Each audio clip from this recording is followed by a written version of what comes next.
I've heard tales of your kind, Witcher. So you want to watch the new Witcher series on Netflix, but you're not sure if you want to spend 8 hours of your life seeing if it's good. Well, it's your lucky day because I already spent 8 hours of my life watching it, and now I'll be telling you everything you need to know without spoilers. And when I say spoilers, I will mention a few things, like at some point there is a battle, or Geralt fights a monster sometimes, but you'll still be in the dark for the plot, so you can rest easy. Alright, got a snack, got a drink? You gonna hit that like button? I'm kidding. Let's get started. We're gonna start with the bad aspects, so we can gush over the good stuff without worrying over much. So yeah, just getting the bad out of the way. So to begin, the worst aspect of the show is easily the pacing and the timeline. In about half of the show, or the first season, particularly in one of the episodes, they show different scenes as if they are occurring at the same time, when in fact Geralt is 20 years or more in the past. Yennefer could possibly be 30 years in the past, and Ciri is moving in the present. The characters throw out lines that imply it's been decades since they've seen one another or since they've done a certain event, when the show makes it seem as if it is all happening in the span of a week. You have no clear idea when the series' backstory actually begins. In episode 1, that could possibly have been a century difference between Geralt and Ciri scenes with no warning of how or why, and while this didn't make it unwatchable, it certainly was a ridiculously easy fix, and it was jarring when I found out that that was what was happening. In episode 2, you have Yennefer scenes that occur 120 years ago or more, and you don't even know that is when they're occurring until you find out her age in episode 8. Meanwhile, in the same episode, episode 2, Ciri is running around in the present day while Geralt is walking around with Dandelion 20 years before that? Like, they switch human lifetimes every 7 minutes. It's really weird. Plus, Dandelion doesn't look like he's aged at all in the 20 years or more that Geralt has known him either, so... Next on our list is something I have a personal interest in, and that is the arms and armor. Now, don't get me wrong, I know The Witcher is a fantasy series. However, the books and the games have always prided themselves on mixing fantasy stories with gritty medieval realism and pragmatic approaches to warfare and attire, and the Netflix show falls far, far from reaching that goal. In fact, the only character in the show with good armor and weapons is Geralt himself. Viewers of my channel know that I'm an avid historian, and I've made a few historical videos in the past, and to me at least, the Chronicles of Narnia Prince Caspian armor, the lack of military strategy, and bipolar clothing just broke immersion for every scene that they showed up in. There's no reason it's this bad. Not only that, but a queen of a nation who is old enough to be a grandmother, because she is at least in her 60s, and she's out fighting on the front lines, and someone else who is fighting with her isn't wearing a helmet and he fucking pays for it. There's just no real reason why they're making it like this. Especially for The Witcher, because The Witcher tries to be even more realistic in terms of medieval warfare than Game of Thrones or A Song of Ice and Fire. Speaking of the Queen, we'll go to the next oddity of the series and talk about the elephant in the room.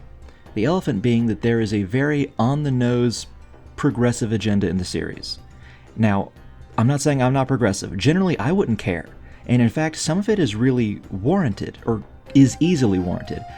About a quarter of the cast is black, let's say, and while the games and books only have white people, it's still not far-fetched for black people to be there because of the lore.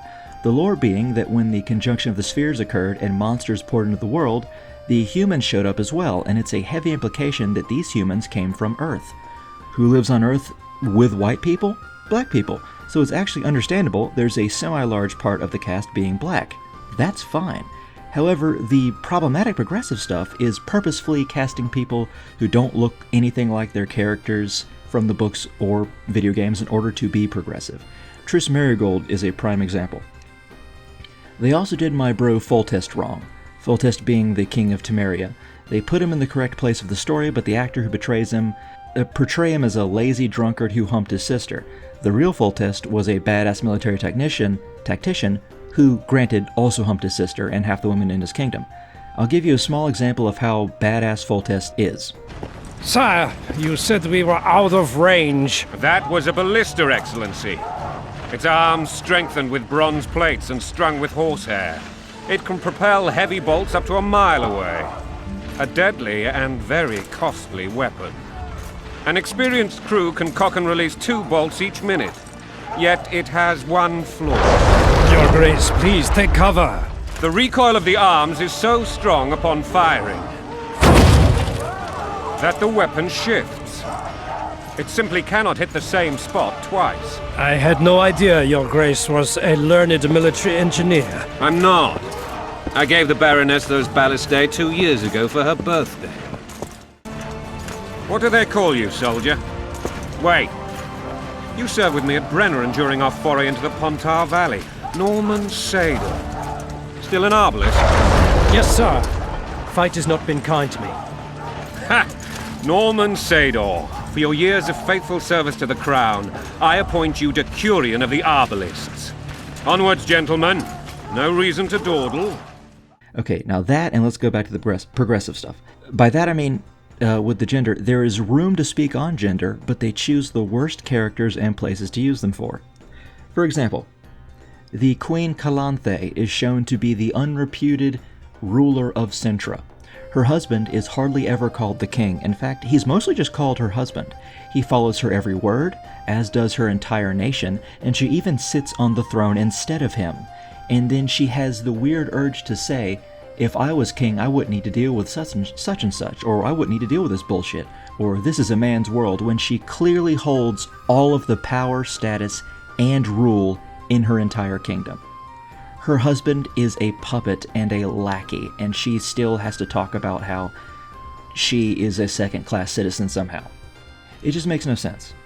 And finally, some of the regular lines are a bit odd and vague, and it can be somewhat hard to follow, but hey, it happens.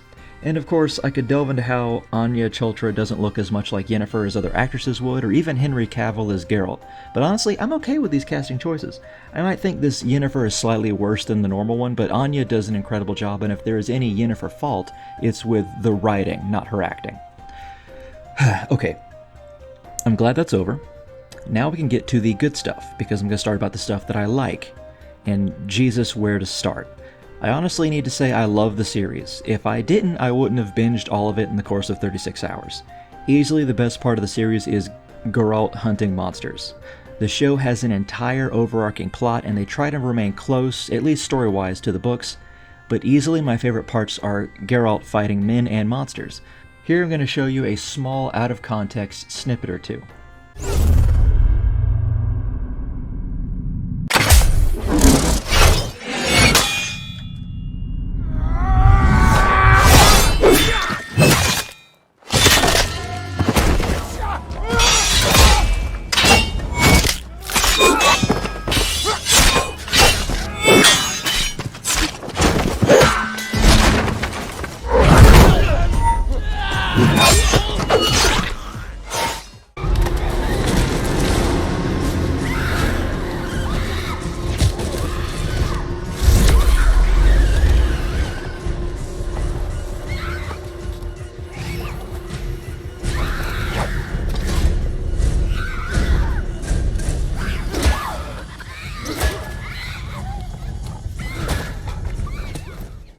Whenever he gets to fighting something big, I get these Predator vs. Alien vibes. It's awesome.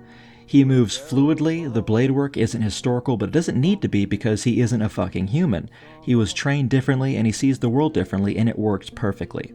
The creature designs are also top-notch. You can tell that they likely used people in prosthetics rather than making the monsters entirely CGI to give them a realer feel, and it works. The only monster I'm kind of iffy on is only one design, and that's a big spoiler, so I won't go into which.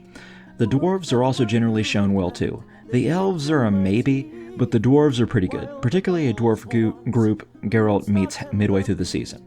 Anyway, let's also get to something else. I'll give Henry Cavill as Geralt. His voice and the way he uses his Witcher magic. Both are extremely accurate to the games, if nothing else.